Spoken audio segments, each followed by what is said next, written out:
The Christians are going to wake up and rub their eyes, the ones who are deceived by Europe, and they say, but wait a minute, this fella there in Jerusalem who says he's the Messiah, boy, he is not the son of Mary. Huh? The Messiah who is to come back is the son of Mary. This fella is not the son of Mary. This is not Jesus. It seems as though we were taken for a ride. Are we telling them that now if they're listening to the lecture? You've been taken for a ride. This is not the Messiah. This is Dajjal, the false Messiah. And this is not the end of history. The Jews are celebrating, but this is not the end of history. History will now end. When the true Messiah comes back, Nabi Muhammad alayhi salatu wasalam said that he will come down from the sky with his hand resting on the wings of two angels. He's going to come down in a masjid in Damascus. And I had some problems with this hadith, I have to confess. I said, why Damascus? He went up in Jerusalem. So why is he coming back in Damascus? You know how I like to ask questions. So I lived with this problem for some time until I realized, oh, wait a minute. The first time he came, Allah raised a man, Yahya alayhi salam, John the Baptist. And it was Yahya alayhi salam, John the Baptist, who pointed and said, here he is. This is the man you've been waiting for. This is the Messiah. Positive identification. And so when he's to come back, he comes back again where John the Baptist is, because his head is buried in Damascus, in Masjid al-Umawi. So now I realize why he has to come back to Damascus and not to Jerusalem. When he comes back, he's going to kill Dajjal. And after he kills Dajjal, then Allah will send فَبَعَثَ اللَّهُ. Allah will send. It does not say Allah will release. No. It does not say that Allah will release. No. It says that Allah will send Gog and Magog.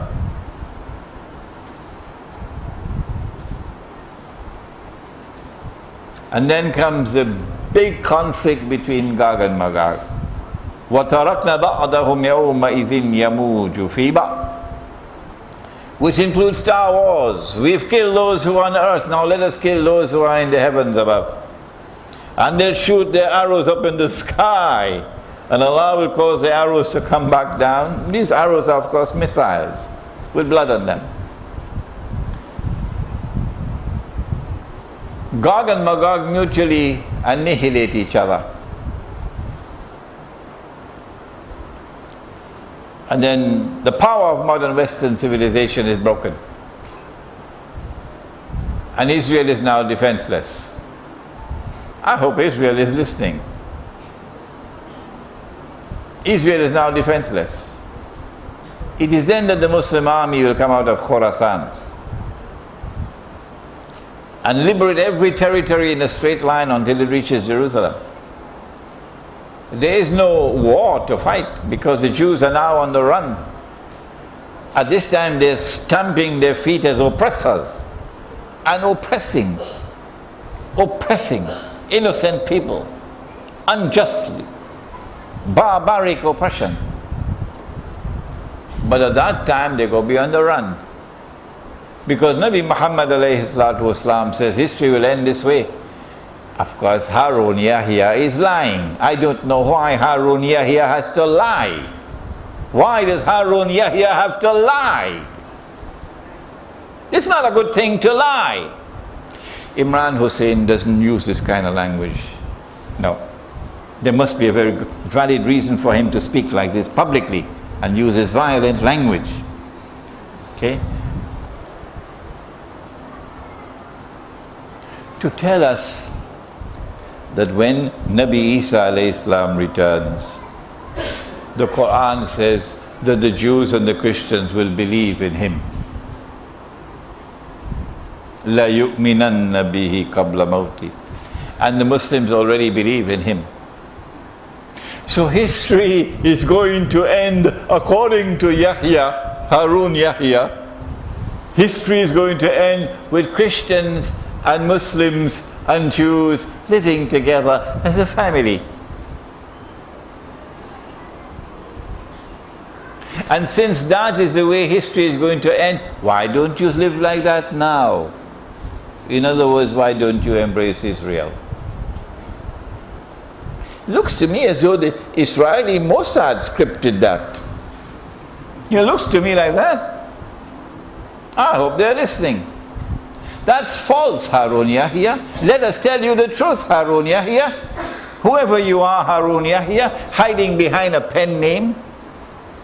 Islamic scholarship doesn't hide behind any pen names. In Islam, when you publish something, you give your name, so you can be held accountable for what you say or what you write. We don't hide behind pen names, not in Islam. When Pharaoh was drowning, he suddenly realized that he was not God, because he's dying. And then he declared his faith in the God of Banu Israel. But Allah responded and said, "Alan, وَقَدْ عَصَيْتَ قَبْلُ."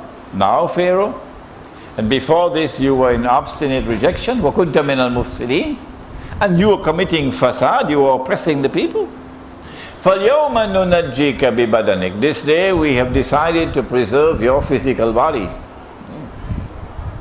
لِتَكُونَ لِمَنْ خَلْفَكَ آيَةً. That your physical body, when it is rediscovered, would function as a sign for a people to come after you. Would function as a sign for a people to come after you. وَإِنَّ كَثِيرًا مِنَ النَّاسِ عَنْ آيَاتِنَا لَغَافِلُونَ. But most people are too busy, so much traffic in KL, too busy to ponder and reflect over the signs of Allah. The body of Pharaoh was discovered. I think it was 1897, somewhere around there, but in the same year that the Zionist movement was established. The link is there. Who are the people to come after you, and what is the warning for them? What is the sign? The sign is this: that there are a people to come after you who will live the way you lived, and who will die the way you died. Meaning, at the last moment, when Nabi Isa alayhi salam arrives, now the veils are removed from their eyes, and they cannot anymore reject him as the Messiah.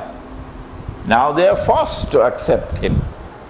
But acceptance and belief at this time for Pharaoh did no good to him, into the hellfire. And acceptance when Nabi Isa alayhi salam comes back will do no good to them, into the hellfire.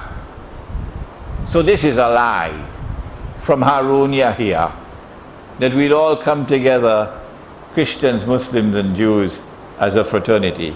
Oh yes, there are Christians who denounce Israel, and there are Jews who denounce Israel and its oppression. Those Christians and those Jews are our friends and allies. We have no conflict with them. They are not oppressors, but these are our oppressors. And Nabi Muhammad alayhi salatu wasalam told us how it will end. Not a Christian, Muslim, Jewish fraternity according to Harun Yahya. No. Someone should direct Harun Yahya to the hadith, which is in Sahih Bukhari. Somehow or the other, he hasn't read the hadith. The Prophet said, لَتُقَاتِلُنَّ الْيَهُودِ. This hadith is in Bukhari, it is in Muslim. You will most certainly fight the Jews. This is how history will end. وَلَتَقْتُلُنَّهُمْ. And you will most certainly defeat them. حَتَّى يَقُولُ الْحَجَرُ. At that time even the stones will speak.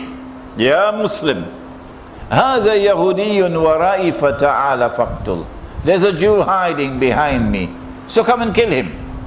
Which Jew? Don't make the mistake, please, of thinking it's all Jews. That's Disneyland thinking. No, only those Jews who are oppressors. And that is what Israel is today, an oppressor. And so history will end quite differently from Harun Yahya's end of history. He had to write I don't know how many thousand books. And he had to produce I don't know how many thousand documentaries in every single Islamic cable channel in the world in order to be able to infiltrate us with this falsehood. And we only needed 5 minutes. Only needed 5 minutes to expose this utter lie. And so history ends with the destruction of the state of Israel, the impostor, with the destruction of Dajjal and of Gog and Magog, the liberation of the Holy Land. And now the truth is triumphant.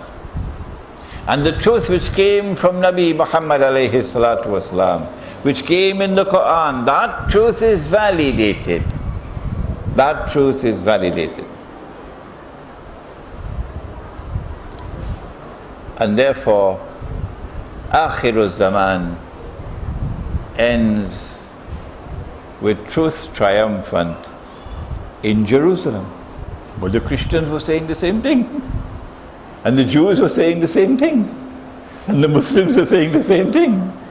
Except that it's not the same thing. The truth which came in the Quran is the uncorrupted truth. And you have corrupted the message which came in previous revelations. And so it is to the Quran that mankind must turn. Only the Quran can explain the end of history. We pray that our gathering here tonight will understand that we have a duty to the Quran, that we must not betray the Quran. Nabi Muhammad alayhi salatu wasalam complained, and the complaint is in the Quran. Do you know that? And he complained to Allah, and he complained about you and I. It is in Surah Al-Furqan. وَقَالَ الرَّسُولُ يَا رَبِّ إِنَّ قَوْمِ اتَّخَذُوا هَذَا الْقُرْآنَ مَهْجُورًا. My people have forsaken this Quran. We will be falling in that category if we do not now return to the Quran and get the Quran to explain to us the world in which we are living today. You can begin that process by reciting the Quran constantly, cover to cover. And when you finish, you start again. And when you finish, you start again. Because you know what happens when you recite the Quran constantly? Do you know how much filth gets into the mind? It's constantly being corrupted, filth after filth, coming from television, coming from KLCC, coming from all. And you need to wash it. You need to have the ghusl of the mind. How can you get the ghusl of the mind and the heart? Answer, you must recite the Quran. And as you're reciting the Quran, the recitation of the Quran will purify you and give you the capacity to think clearly. And then when you study the Quran, you'll be able to see what otherwise cannot be seen. ربنا تقبل منا إنك أنت السميع العليم وتب علينا يا مولانا إنك أنت التواب الرحيم.